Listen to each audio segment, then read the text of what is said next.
Assalamualaikum warahmatullahi wabarakatuh. Alhamdulillah nahmaduhu wa nasta'inuhu wa nastaghfiruh wa na'udzu billahi min shururi anfusina wa min sayyiati a'malina. May yahdihillahu fala mudilla lahu wa man yudlil fala hadiya lahu. Asyhadu an la ilaha illallah wahdahu la syarika lahu wa asyhadu anna Muhammadan abduhu wa rasuluh. Ya ayyuhalladzina amanu ittaqullaha haqqa tuqatih wa la tamutunna illa wa antum muslimun. Ya ayuhan nasu taqu rabbakumul ladzi khalaqakum min nafsin wahidah wa khalaqa minha zawjaha wa batha minhuma rijalan katsiran wa nisaa'a wa taqullaha alladzi tasaaluna bihi wal arham innallaha kana 'alaikum raqiba.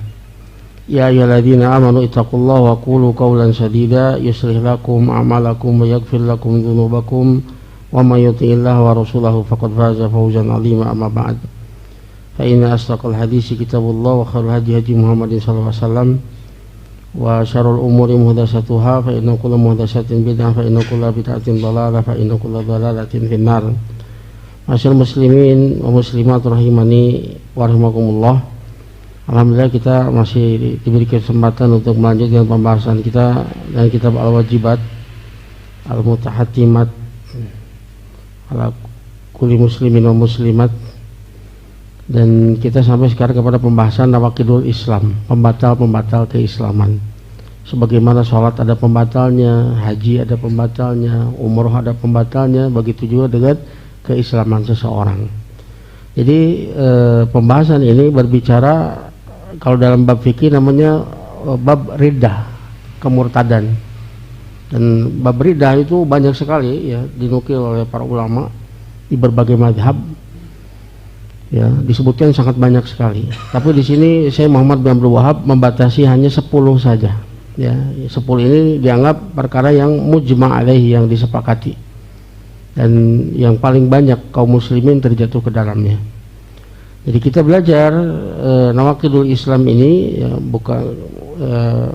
bukannya kita hendak melakukan keburukan, tapi kita mempelajarinya agar supaya kita terhindar dari keburukan tersebut, agar supaya kita waspada dari keburukan tersebut, untuk sebagai peringatan bagi kita dan orang-orang yang kita cintai, agar supaya tidak terjatuh di dalam pembatal-pembatal keislaman.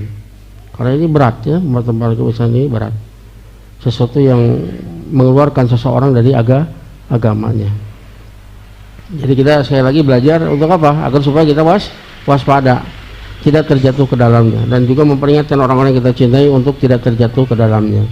Bukan untuk menghukumi orang, mengkafir kafirkan orang, bukan. Adapun yang berhak untuk menghukumi kekafiran itu adalah para ulama, qadhi. Dan di sana ada dawabitnya, ada harus terpenuhi syarat-syaratnya, kemudian terhindar dari mawaninya, penghalang-penghalangnya. Ya, maka nggak semua orang boleh untuk menghukumi dengan kekafiran, kecuali orang-orang yang mendalam ilmunya. Adapun kita orang awam tidak boleh menggunakannya untuk mengkafirkan orang lain. Kita nggak punya hujah. Ya. Sana ada syarat-syarat yang harus terpenuhi, ada mawani, ya, penghalang yang harus terhindar pada dirinya untuk sampai kepada jatuh vonis kafir. Jadi intinya lebih kepada agar supaya kita terhindar, ya, menghindari perbuatan-perbuatan yang bisa membatalkan keislaman. Ya. Jadi banyak orang salah paham belajar nawaqidul Islam, kemudian dia digunakan untuk orang lain, bukan untuk dirinya. Jangan dulu menilai orang lain, selamatkan dulu diri sendiri. Diri sendiri pun belum tentu selamat. Ya. Ya, di sini beliau menyebutkan sekurangnya ada 10 ya, 10 yang disebutkan. Ya. Nah, pembatal yang pertama adalah asyirku fi ibadatillahi ta'ala, syirik di dalam ibadah kepada Allah Ta'ala. Nah, syirik ini ya, ini membatalkan keislaman seseorang. Sebagaimana pernah kita bahas tentang syarat-syarat la ilallah, diantaranya ikhlas. Ikhlas yunafi asyirk, yang menafikan kesyirikan. Syarat la ilaha itu berguna bagi seorang ketika dia ikhlas dan terhindar dari kesyirikan. Kalau jatuh dalam kesyirikan maka batal syahadatnya, batal keislamannya. Dalil dari firman Allah Ta'ala surat An-Nisa ayat 48, atau firman innallaha la yaghfiru ayyushraka bihi wa yaghfiru ma duna dzalika liman yasha wa may yusyrik billahi faqad iftara isman 'azima. Sesungguhnya Allah tidak akan mengampuni dosa kesyirikan, dan Allah mengampuni dosa di bawahnya bagi siapa yang Dia kehendaki. Maduna dzalik, para ulama mengartikan dosa yang levelnya di bawah kesyirikan. Karena ada dosa-dosa yang selevel dengan kesyirikan yang sama-sama tidak akan diampuni kalau seseorang itu dia mati membawa dosa tersebut. Di antaranya apa?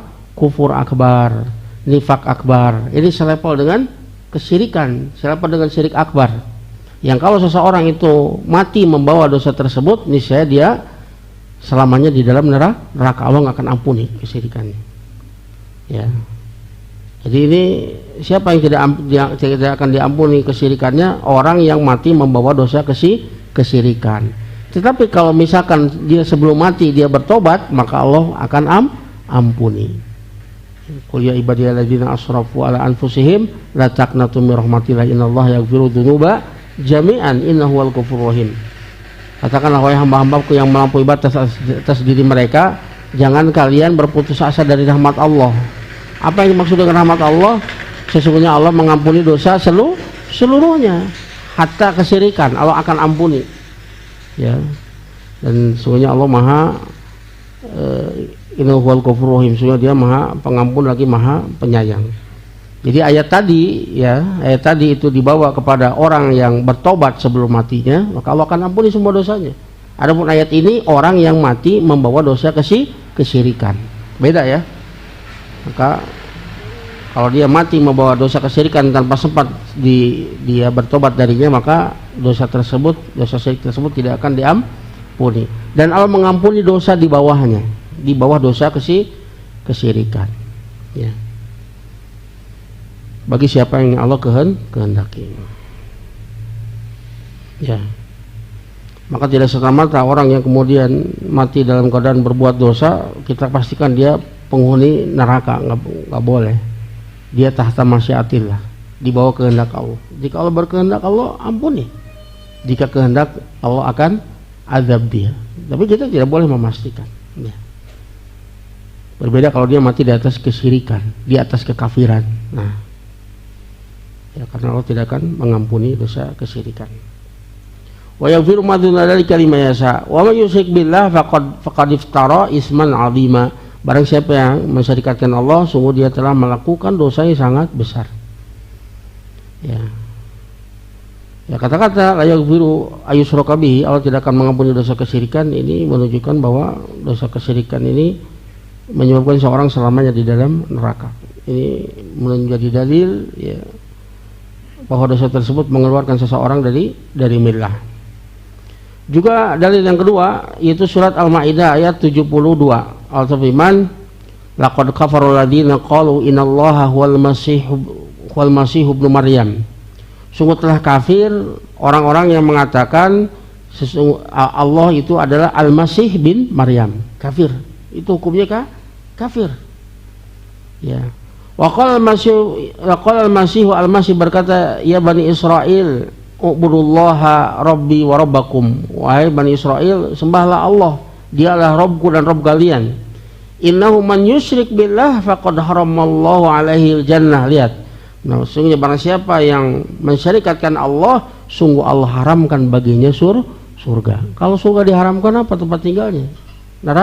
Neraka. Wa ma'wahun nar, maka tempat tinggalnya ada neraka. Wa malid dzalimin min ansar, dan tidak ada penolong bagi orang-orang yang zalim. Maksud zalim di sini adalah kafir. Karena kekafiran adalah kezaliman yang paling besar. Sebab bagaimana Luqmanul Hakim berkata kepada anaknya, ya bunayya la tusyrik billah inna syirka la dzulmun adzim. Wahai anakku, jangan engkau mensyirikatkan Allah, karena mensyirikatkan Allah adalah kezaliman yang paling besar.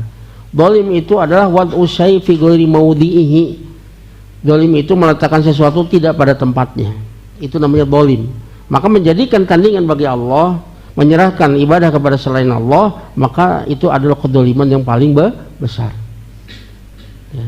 Yang harusnya itu untuk Allah semata, kemudian ada orang yang berkeyakinan ada makhluk yang lain yang berhak untuk diberikan ibadah itu kepada selain Allah Subhanahu wa taala. Berarti dia menyamakan Allah taala dengan makhluk. Makanya kesyirikan itu menghinakan Allah Subhanahu wa taala. Enggak ada kedzaliman yang lebih zalim daripada kedzaliman kepada Khalik. Adapun dosa yang lainnya kepada makhluk, maka itu hanyalah dosa besar di bawah kesyirikan. Ya. Ini diantara contoh. Dan perlu diketahui ya, bahwa kesyirikan itu, ya ini hanya sekedar global saja, syirik saja, syirik besar. Ini merupakan dari milah. Adapun rinciannya itu dibahas di kitab yang lain. Di antara di kitab Tauhid disebutkan secara rinci apa saja dosa besar, apa saja syirik akbar, apa saja syirik asghar, dirinci. Ya. Dan kesyirikan itu ya sebagaimana definisi syirik adalah taswiyatu ghairillah billah fima huwa min khosaisillah. Fima huwa min khosaisillah. Itu menyamakan selain Allah dengan Allah taala pada perkara yang menjadi kekhususan Allah taala. Itu ada definisi syirik. Menyamakan selain Allah dengan Allah pada perkara yang menjadi kekhususan Allah taala. Dan kekhususan Allah taala itu ada 3 macam. Dari sisi rububiyah, asma wa sifat, dan juga dari sisi uluhiyah. Maka kesyirikan pun terjadi kepada 3 hal tersebut. Ya. Syirikan dari sisi rububiyah, ya, misalkan seorang meyakini ya ada yang memberi rezeki selain Allah, ada yang mencipta selain Allah. Misalkan Nyi Roro Kidul itu menguasai, Allah berikan asistensi kewenangan untuk mengatur laut pantai selatan. Nah, ini kesyirikan dari sisi rububiyah. Ada jin yang bisa menahan gunung mau meletus, maka mereka datang ke jin nuga gegeh, kemudian memberikan sesajen, kemudian jin tersebut bisa menjadikan gunung tersebut tidak jadi meletus. Nah, ini syirik dari sisi rububiyah. Nggak ada yang mampu melakukan seperti itu kecuali Allah Subhanahu wa taala. Meyakini ada orang yang bisa nyarang hujan.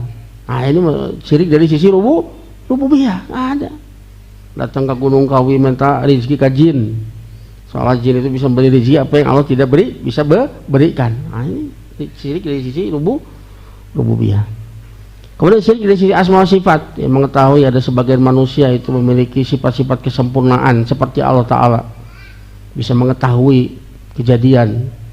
Seperti orang-orang sufi, mereka menasihati kepada murid-muridnya, kalau ada apa-apa panggil syekhnya. Bahwa lagi orang gitu, mau ayana naon maka rapat garwane abah. Itu soalnya si abah nanti maha tahu gitu kan, maha mendengar. Ya nggak ada yang seperti ini kecuali Allah Subhanahu wa taala. Nah, ini dia cacat dari sisi tauhid asma wa sifat, atau seperti kaum musyabbihah yang menyamakan Allah Ta'ala dengan makhluk. Kemudian cacat dari sisi uluhiyah. Nah, ini menyerahkan jenis ibadah apapun, baik ibadah zahir maupun ibadah batin, kepada selain Allah Subhanahu wa taala, maka ini syirik dari sisi uluhiyah. Makanya di sini saya memberikan contoh, di antaranya yaitu adzabhu li ghairillah, yaitu menyembelih untuk selain Allah. Ini termasuk syirik dari sisi ibadah. Ya. Masuk dari sisi syirik ibadah.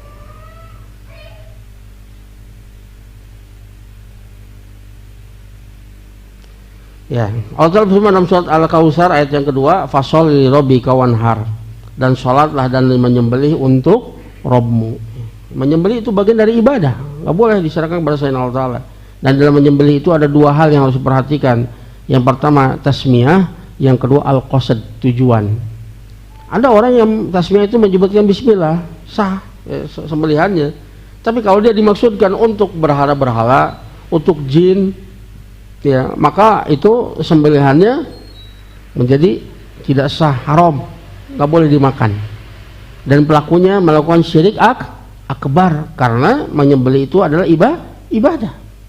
Dan kita banyak ke masjid membaca bismillah, tapi ditujukan untuk jin, yang proyek masjid munding, Nah, qasadnya untuk siapa? Untuk jin. Pindah imah mencit ayam camani. Untuk siapa? Untuk jin. Nah, itu syirik akbar.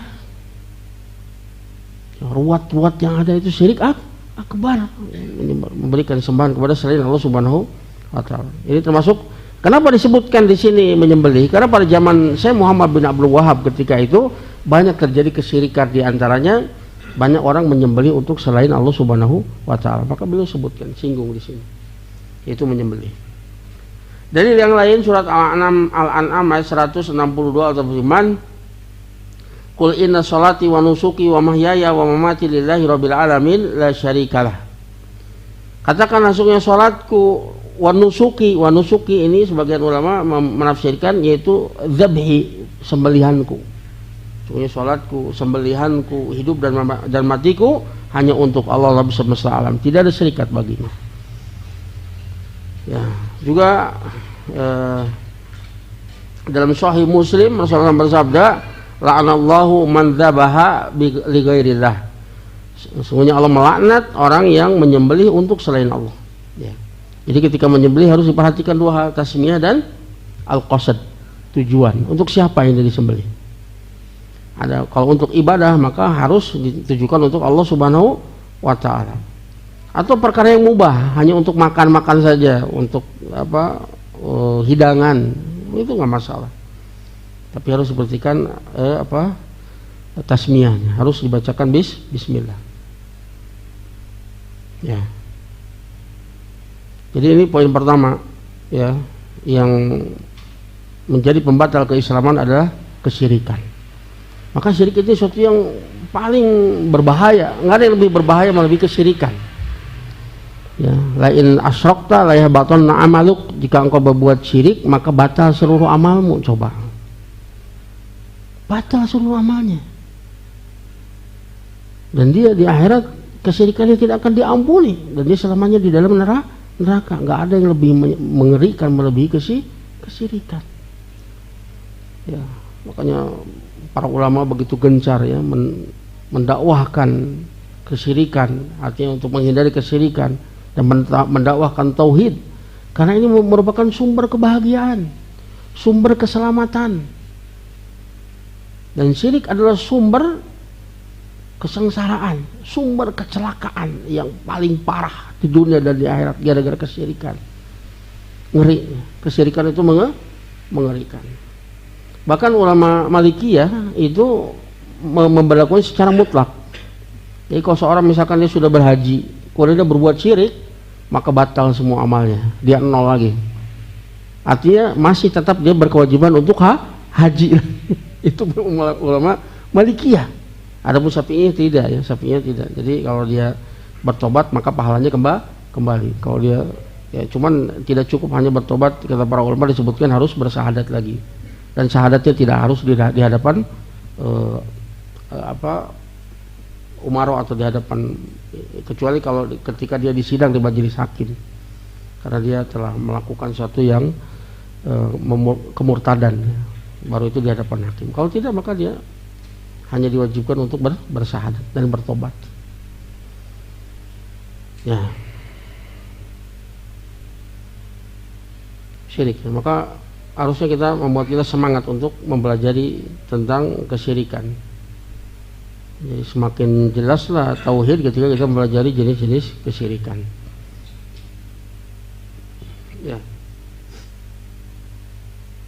Ya, tadi saya sebutkan bahwa kesyirikan itu ada pada tiga hal, pada rububiyah, pada asma wa sifat, atau kesyirikan pada sisi uluhiyah. Kita harus betul-betul faham betul supaya kita tidak terjatuh di dalam kesyirikan.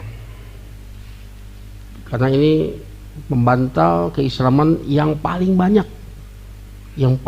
menggelincirkan manusia, kesyirikan. Nah, kemudian yang kedua, pembatal kedua, man ja'ala bainahu wa bainallahi wasa'ita yad'uuhum wa yas'aluhum asy-syafa'ah wa yatawakkal 'alaihim kafara ijma'an. Yang kedua, orang yang ingat sekali lagi ya, ini berbicara tentang amalan yang bisa mengeluarkan seseorang dari agama. Tapi pelakunya belum tentu dia otomatis langsung keluar dari agama. Bisa dipahami ya? Tolong pahami ini. Jadi ini amalan yang bisa mengeluarkan seseorang dari agama, amalan yang kita hukumi.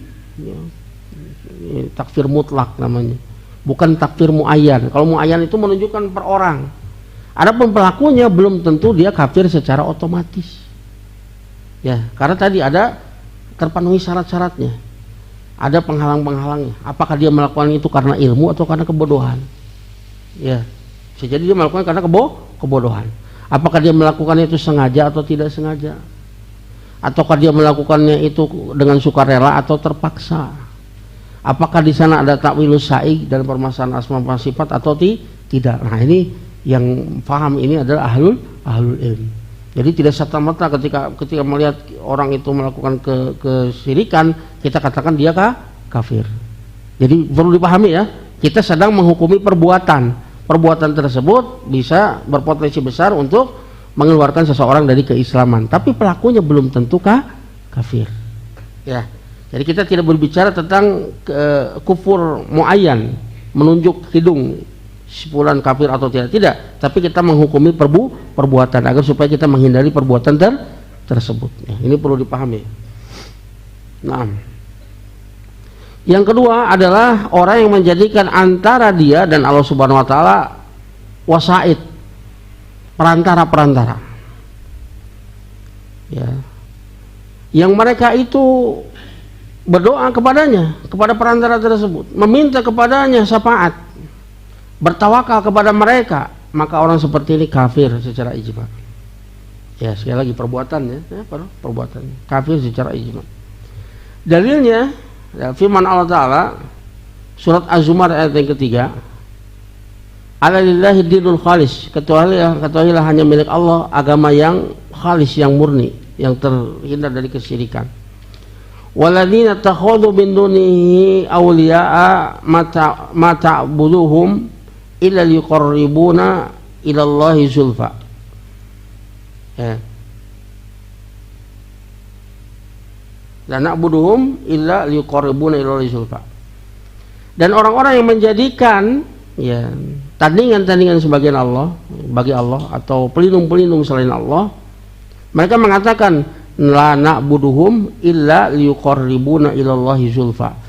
Tidaklah kami mengibadahi mereka wasaid tadi, perantara-perantara tadi, kecuali agar supaya mereka mendekatkan kami kepada Allah dengan sedekat-dekatnya. Mereka mengakuinya, la na'buduhum, tidaklah kami mengibadahi mereka. Mereka mengakui kalau mereka itu melakukan ibadah kepada perantara-perantara tersebut, meminta, tawakal kepadanya, berharap kepadanya, dan melakukan takorub kepada wasaid tadi, perantara-perantara tersebut yang menurut mereka orang-orang soleh memiliki kedudukan di sisi Allah Ta'ala dengan menyembelih, bernadar untuknya, menyembelih untuknya. Ya. Mereka mengakui la na'buduhum, kami tidaklah menyembah mereka, tidak kami beribadah kepada wasaid tersebut kecuali agar supaya wasaid tersebut mendekatkan kami kepada Allah dengan sedekat-dekatnya. Inilah kesyirikan orang-orang kafir Quraisy, ya. Dengan tawasul kepada orang-orang soleh yang dianggap memiliki kedudukan di sisi Allah Ta'ala. Innallaha yahkumu bainahum fima hum fihi yakhtalifun, sesungguhnya Allah akan memutuskan hukuman di antara kalian pada perkara yang kalian perselisihkan, antara orang yang mentauhidkan Allah dengan orang yang mensyarikatkan Allah. Di dunia mereka berbantah-bantahan, masing-masing menganggap mereka di atas kebenaran. Nanti Allah yang akan menghukumi. Ya.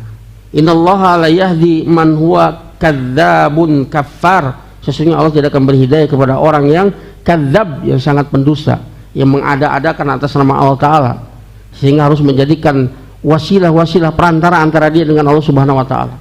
Padahal Allah perintahkan ud'uni astajib lakum, berdoa kepada aku langsung, niscaya aku akan mengijabah. Ini mereka kadzab, mereka para pendusta, ya. Mereka mengarang-arang cerita. Dari mana dalilnya ini? Dan mereka menyamakan di antara bentuk kesyirikan mereka menyamakan Allah Ta'ala dengan raja-raja di dunia. Kalau kita ke raja-raja di dunia nggak bisa langsung meminta langsung, harus ada protokoler ya, harus kita lewat menteri-menterinya atau pembantunya baru bisa didengar ya oleh rajanya. Allah Ta'ala nggak perlu, Allah Maha tahu. Seandainya semuanya ya, manusia dari jin dan manusia ya berada di satu tempat, semuanya meminta kepada Allah Ta'ala, maka Allah akan berikan apa yang mereka minta, semuanya dengan bahasa yang berbeda-beda, permintaan yang berbeda-beda. Allah Maha Kuasa untuk melakukan semua itu. Nah, mereka menyamakan Allah Ta'ala dengan raja-raja di dunia. Itu diantara bentuk kesyirikannya ya. Kafar lagi, mereka sangat kafir ya terhadap ayat-ayat Allah Subhanahu wa Ta'ala. Ya, di sini Allah Ta'ala menghukumi orang yang menjadikan perantara antara Allah dengan dirinya, itu dihukumi kafir, kafar ya, sangat kafir.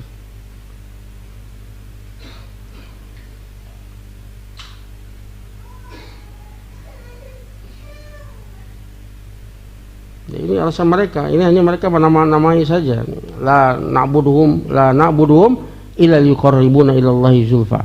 Tidaklah kami beribadah kepada mereka kecuali supaya mereka mendekatkan kami kepada Allah dengan sedekat-dekatnya.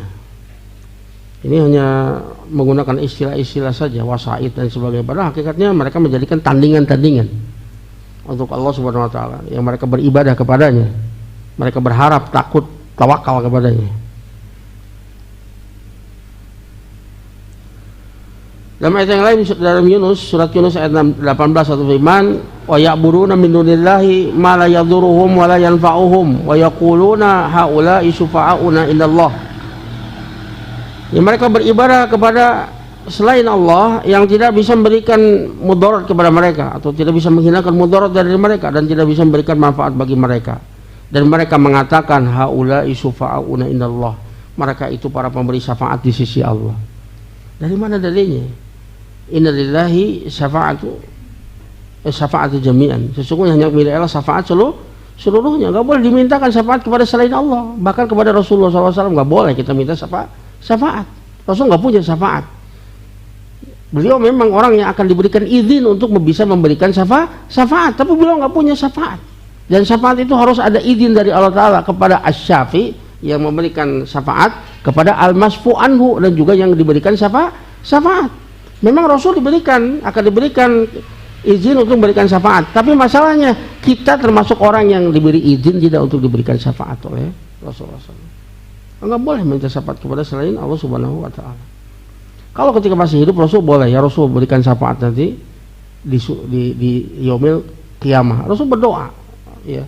Tapi ketika Rasul sudah meninggal enggak boleh dimintakan itu kepada Rasulullah SAW. Ya, itu masuk kepada kesyirikan. Syirik dari sisi doa. Doa itu ibadah. Gak boleh meminta kepada selain Allah Subhanahu wa Ta'ala. Ya, doa itu adalah meminta kepada yang lebih tinggi, itu kepada Allah Subhanahu wa Ta'ala. Adapun meminta kepada sesama namanya iltimas. Namanya iltimas. Kalau meminta kepada yang di bawah namanya amr, perintah. Nah, kalau kepada iltimas, kepada ke bawah, amr itu, maka itu dibolehkan untuk meminta dengan 3 syarat. Pertama, dia masih hidup. Yang kedua, dia hadir, ya, artinya bisa dihubungi. Yang ketiga yaitu qadir, dia mampu untuk melakukannya. Kalau pada perkara yang tidak mampu untuk melakukannya kecuali Allah Ta'ala, maka itu masuk ke dalam kesyirikan. Itu namanya iltimas ya. Tapi kepada Allah itu doa. Doa kepada mayit, kepada para nabi, para malaikat, maka hukumnya adalah syirik akbar, memalingkan ibadah kepada selain Allah Subhanahu wa Ta'ala. Ya. Mereka mengatakan haula'i syufa'una inallah. Ya. Pada ini adalah bentuk seperti ini menjadikan wasaid ya, perantara-perantara ini nau min ittikhadil andad wasyuraka'i ma'allahi Subhanahu wa Ta'ala. Ini adalah satu jenis menjadikan tandingan dan serikat bersama Allah Subhanahu wa Ta'ala. Serikat-serikat seperti ini, wasaid seperti ini. Bisammuna haula'i andad, mereka menamai ya saingan bagi Allah Ta'ala, serikat bagi Allah Ta'ala, maka dengan namanya dengan wasaid. Jadi ini hanya menamai untuk mengelabui manusia saja, sebagaimana dukun disebut dengan orang pintar. Nah ini dukunnya dukun, kalau dalam Islam ya jelas dia kafir. Dukun itu kafir. Nah, dia mengklaim mengetahui perkara yang gaib dan dia bekerja sama dengan setan. Itu dukun asli itu. Ya. Tapi kemudian digunakan dengan apa? Orang pintar. Nah, ini untuk memalingkan. Ya. Ya.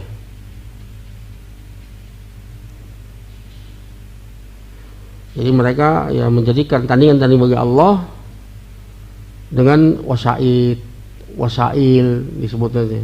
Kemudian sufa'a, para pemberi syafaat. Padahal sebetulnya mereka hendak menjadikan tandingan-tandingan, serikat bagi Allah Subhanahu wa taala.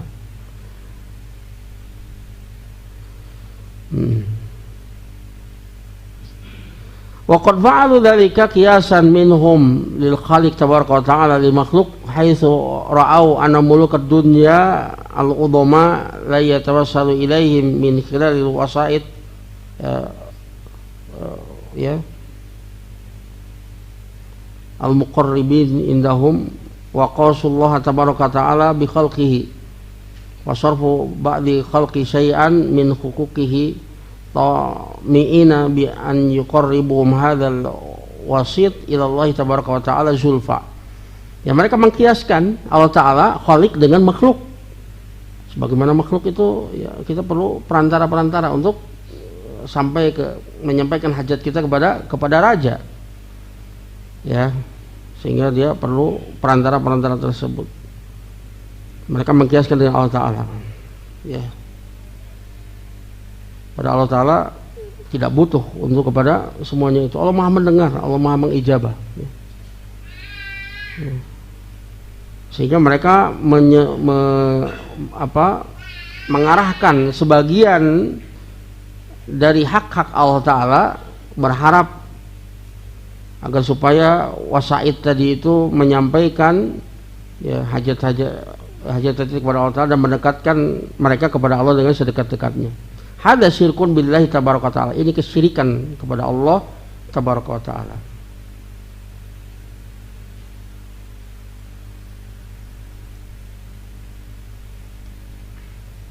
Ya. Masuk juga mereka mengatakan bahwa mereka pemberi syafaat ya. Syafaat itu nggak bisa diraih dengan seperti itu, tapi syafaat itu diraih dengan apa? Dengan tauhid. Ya. Maka barang siapa menginginkan syafaat, hendaknya dia mencarinya dengan mentauhidkan Allah Ta'ala, bukan dengan mencari tandingan-tandingan kepada wasilah-wasilah tadi. Maka dalam sebuah hadis yang cukup panjang ini ya,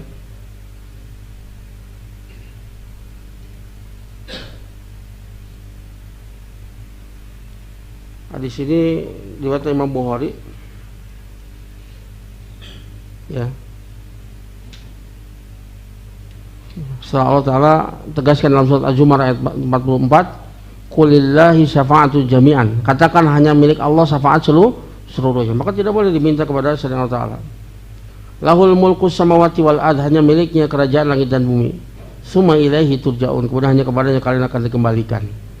Pada hadis tadi, hadis riwayat Bukhari dari Abu Hurairah, ketika bertanya ya, siapa manusia yang as'adun nas bi syafa'atika yaumal qiyamah? Siapa manusia yang paling berbahagia dengan syafaatmu nanti pada hari kiamat? Artinya dia orang yang mendapatkan syafaat Rasulullah SAW. Ya, sungguh aku menyangka wahai Abu Hurairah bahwasanya tidak ada yang akan bertanya ya, mendahului tentang hadis ini mendahului engkau dalam bertanya tentang hadis ini, karena aku melihat semangatmu dalam hadis ini. Maka Rasulullah mengatakan as'adun nas bi syafaati yaumal qiyamah man qala la ilaha illallah khalisan min qalbihi aw nafsihi. Orang yang paling berbahagia dengan syafaatku pada hari kiamat adalah orang yang mengatakan la ilaha illallah ikhlas dari hatinya atau dari jiwanya. Ya, juga dalam hadis yang lain disebutkan masih dari Abu Hurairah radhiyallahu an ya, sampai kepada ya bahwa Semua nabi memiliki doa yang mustajab. Mereka semuanya sudah mengambilnya ketika di dunia. Rasul menyimpannya untuk di yaumil qiyamah agar supaya untuk bisa mensyafaati umatnya pada hari kiamat. Fahyana ilatun insyaallahu man mata min ummati la yusyriku billahi syai'a. Maka dia itu akan didapatkan insyaallah oleh orang yang mati dari umatku yang dia tidak mensyarikatkan Allah dengan sesuatu pun. Ini syafaat yang diberikan Rasulullah SAW. Siapa yang akan mendapatkannya? Orang yang mati dari umatku yang dia tidak mensyarikatkan Allah dengan sesuatu pun. Seorang muwahhid. Jadi syaratnya kita untuk mendapatkan syafaat Rasulullah SAW adalah seorang muwahhid. Kita terhindar dari seluruh kesyirikan.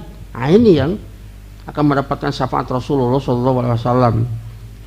Ya, fa syafa'atul lillahi jami'an la yunalu illa bitauhid. Maka syafaat itu milik Allah seluruhnya dan dia tidak akan bisa diraih kecuali dengan tauhid. Ya, mentauhidkan Allah Subhanahu wa taala wal ikhlasiddin lahu, dan mengikhlaskan seluruh ketaatan untuk Allah semata. Jadi syafaat itu bukan dengan mencari wasilah-wasilah, ya, tawasul dengan orang-orang soleh yang sudah mati, bukan cara seperti itu. Tapi dengan apa? Mentauhidkan Allah Subhanahu wa taala, tidak berbuat syirik. Ya.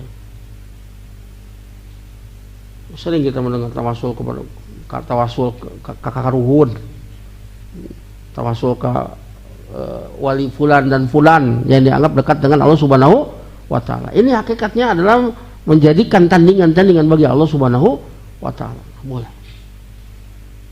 Tawasul yang dibolehkan adalah pertama tawasul dengan asma wa sifat Allah taala. Meminta dengan nama dan sifatnya. Ya Rahman, ya Rahamni, ya Razzaq, urzuqni, irhamni, ya Razzaq, ya Rahman. Nah, seperti itu.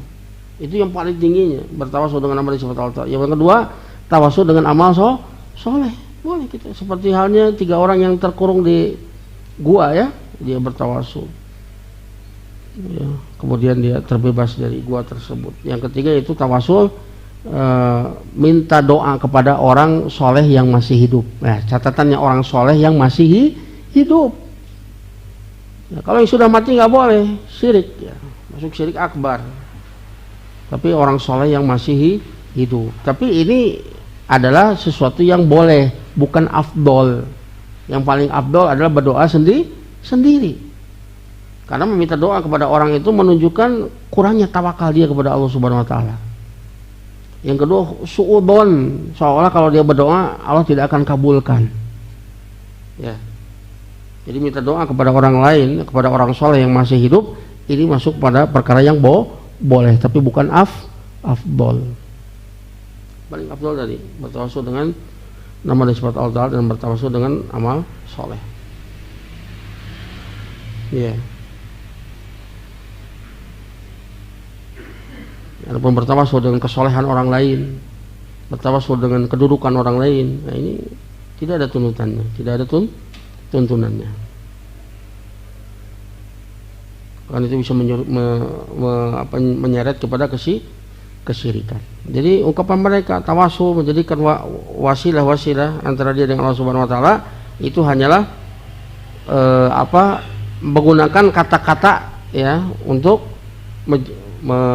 memanipulasi manusia. Pada hakikatnya dia menjadikan tandingan bagi Allah Subhanahu wa taala. Ya, kita cukup dulu sampai sini. Kita lanjutkan insyaallah pada isya. Astaghfirukum subhanakallahumma wa bihamdika asyhadu an la ilaha illa anta astaghfiruka wa atubu ilaik. Assalamualaikum warahmatullahi wabarakatuh.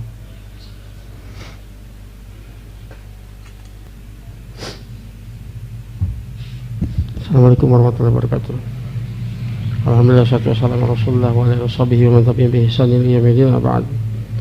Kita lanjutkan pembatal keislaman yang ketiga adalah man lam yukaffir musyrikin aw syakka fi kufrihim aw sahaha madhhabahum kafara. Yaitu orang yang tidak mengkafirkan orang musyrikin. Dianggap orang musyrikin itu bukan kafir, ya. Padahal Allah Ta'ala mengkafirkannya, kalau dia tidak mengkafirkannya. Atau dia ragu akan kekufuran mereka, nggak boleh ragu, ya. Atau orang yang membenarkan madhab mereka, membenarkan madhabnya orang-orang musyrikin kafaro, maka dia kafir. Ya. Yang pertama itu orang yang tidak mengkafirkan orang musyrikin.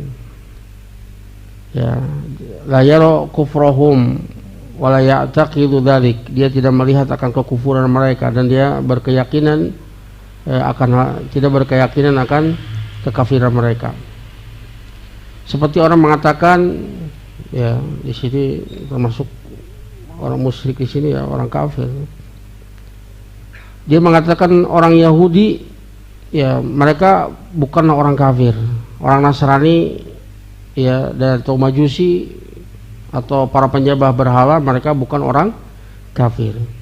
Fahuwa bihadza la yukaffir musyrikin, maka dia dengan ini tidak mengkafirkan orang-orang musyrikin. Ya hakikatnya orang Yahudi dan Nasrani pun mereka adalah orang-orang musyrik. Mereka mengklaim Yahudi mengklaim kalau Uzair anak Allah. Nasrani mengklaim Isa Al-Masih anak Allah. Orang-orang musyrikin mengklaim kalau para malaikat itu anak-anak perempuan Allah. Mereka hakikatnya orang-orang musyrik. Ya. Mereka kafir. Ya, orang yang menganggap yang tidak mengkafirkan mereka ini atau ragu akan kekufuran mereka atau malah membenarkan mazhab mereka, maka dia kafir. Ya, orang sebut kafir. Ya.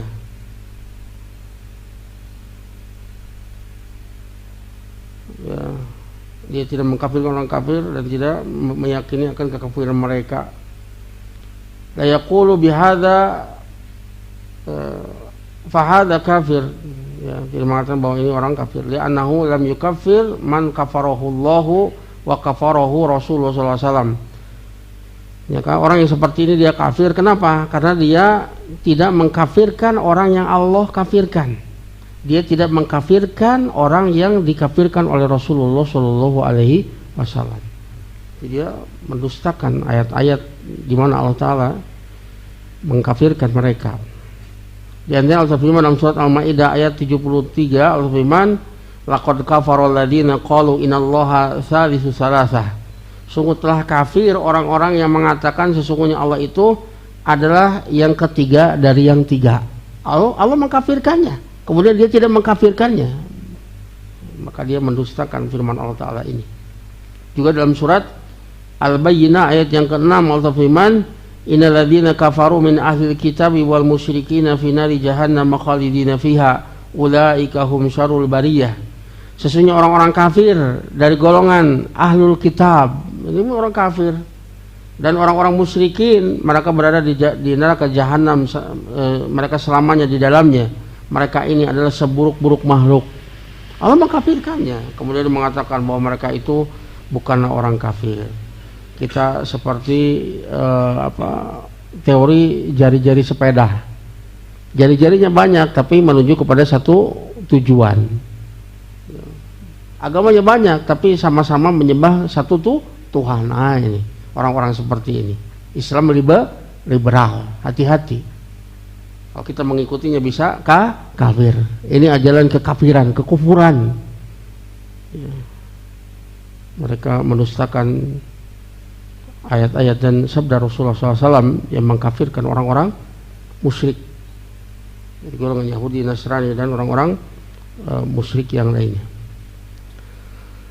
Permasalahan yang kedua, orang yang syak ragu di dalam kekufuran mereka. Aisyak fi kufri man kafarahu Allah wa rasuluh. Dia syak ragu kepada kekufuran orang yang Allah dan Rasulnya kafirkan. Ya. Wa man hakamallahu alaihi wa hakama alaihi Rasulullah sallallahu alaihi wasallam bil kufri. Dia ragu kepada orang yang Allah dan Rasulnya mengkufuri dia dengan kekafiran. Wa man syaka fi kufril kafir kafara. Maka barang siapa yang ragu akan kekafiran orang-orang kafir, maka dia sendiri kafir. Ya, idil wajib 'alal muslim, karena wajib bagi seorang muslim ala yaqa qalbuhu syai'un min taraddud wa syak fi kufri man kafarallahu au kafara man kafarahu Rasulullah SAW. Karena yang wajib bagi seorang muslim jangan sampai ada di dalam hatinya sesuatu dari keraguan. Ya. Keraguan pada akan kekufuran orang yang dikafirkan oleh Allah dan Rasulnya. Nggak boleh ragu, wajib yakin dengan apa yang dikafirkan oleh Allah dan Rasulnya, nggak boleh ragu. Ya, atau yang membenarkan mazhabnya, seolah dia mengatakan bahwasanya akidah aqaidil kuffar al-kufriyah an-naqilah minal millah, keyakinan orang kafir itu yaitu kekufuran yang memindahkan, yang mengeluarkan dia dari agama, yang memindahkan dia kepada agama yang lain atau mengeluarkannya. Hadza filun sahih, dia mengatakan ini perbuatan yang benar. Gimana ya? Gara-gara toleran biasanya karya. Gara-gara toleran yang berlebihan, kebablasan, ya. Au hadza qaulun sahih, atau ini pendapat yang benar. Au hadza amalun sha'ib, atau ini amal yang benar. Au hadza amrun la syai'a fihi, atau ini perkara yang tidak masalah, ya.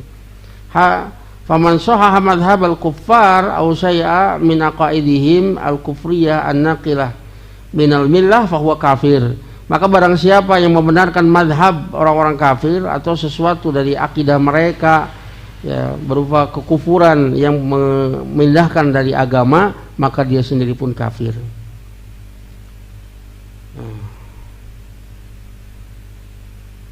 Ya, inilah baru tiga yang kita bahas, perkara-perkara yang bisa membatalkan keislaman seseorang. Yang pertama apa? Kesyirikan, syirik akbar. Ini mengeluarkan seseorang dari millah, dari agamanya. Yang kedua adalah orang yang menjadikan wasaid, perantara-perantara antara dia dengan Allah Subhanahu wa taala. Yang dia itu kemudian meminta kepada perantara-perantara tersebut. Ya, berdoa kepadanya, kemudian tawakal kepadanya, takorub kepada wasaid tersebut. Maka hakikatnya dia bukan menjadikan wasilah, wasaid atau syufa'a, tapi hakikatnya mereka menjadikan andad, tandingan bagi Allah Subhanahu wa taala. Yang ketiga adalah orang yang tidak mengkafirkan orang-orang musyrikin atau ragu akan kekufuran mereka, atau justru membenarkan kekufuran mereka. Nah, orang seperti ini ya itu amalan-amalan yang bisa mengeluarkan seseorang dari keislaman. Ya, sehingga kita berhati-hati. Allah yang mengkafirkan mereka, kemudian mereka merasa lebih bijak dari Allah Subhanahu wa taala. Biasanya gara-gara toleransi yang kebablasan. Seolah mereka lebih humanis, lebih toleran daripada Allah dan Rasulnya. Ya, biasanya mereka cari muka kepada orang-orang kafir, yang menunjukkan kehinaan. Ya, mungkin itu yang bisa saya sampaikan pada malam ini terkait dengan pembatal keislaman. Sebelum itu barangkali ada pertanyaan, silakan. Ya.